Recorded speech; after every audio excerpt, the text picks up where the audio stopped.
एनसीबीच्या वतीनं अर्थ खातं मागितलं जात आहे. एनसीबीच्या वतीनं अर्थ खातं मागितलं जात आहे. तुम्हाला मागितलं? नाही तुम्हाला त्याच्यावर मला मागितलं की मी सांगेन. राष्ट्रवादीच्या बैठकीमध्ये त्यात नाराजी व्यक्त केली गेली सर. माझ्यापर्यंत आली तर मी त्याच्यावर योग्य उत्तर देईन. सर विधान परिषदेच्या जागांचा तिढा अजून सुटलेला नाहीये. तुमच्या अंतर्गत बैठकांनी साधारणतः काय चर्चा आहे? वेगळी बैठक काय?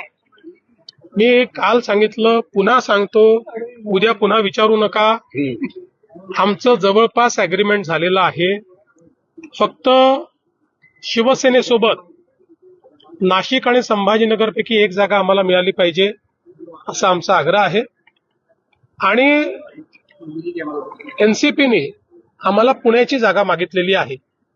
त्यामुळे या दोनच गोष्टींवर आमचं अडलं आहे, जे आम्ही सोडवून घेऊ. आता काही कठीण नाही. कठीण पेपर संपलाय, सोपा पेपर बाकी आहे. टिकमार्क करायचंय. टिकमार्क झाल्याबरोबर विषय संपते. बीएमसीच्या संदर्भात युबीटीच्या नेत्यांनी तुमच्याशी चर्चा केल्याची माहिती पुढे आलेली आहे. युबीटीच्या नेत्यांनी माझ्याशी कुठली चर्चा नाही केली.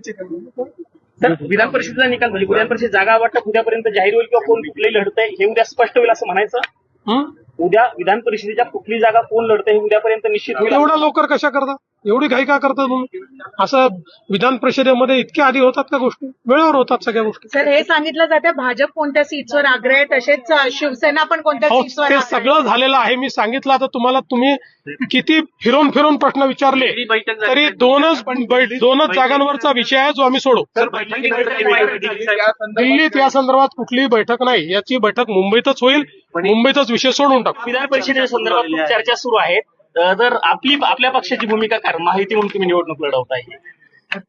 माझी भूमिका हीच आहे की जिथे आमच्या जागा जास्त आहेत तिथे आम्हाला नक्कीच विधान परिषदेची सीट मिळाली पाहिजे. आणि आमची अगदी जे सकारात्मक चर्चा चालली आहे तसं होईल. वहिनी आकडा किती? तुम्हाला अपेक्षा किती? वहिनी जागांचा आम्ही 3 जागांसाठी मागणी केलेली आहे आणि नक्कीच सकारात्मक उत्तर वहिनी अर्थखात्यावरनं कालच्या बैठकीमध्ये कालच्या बैठकीमध्ये नाराजी व्यक्त केली.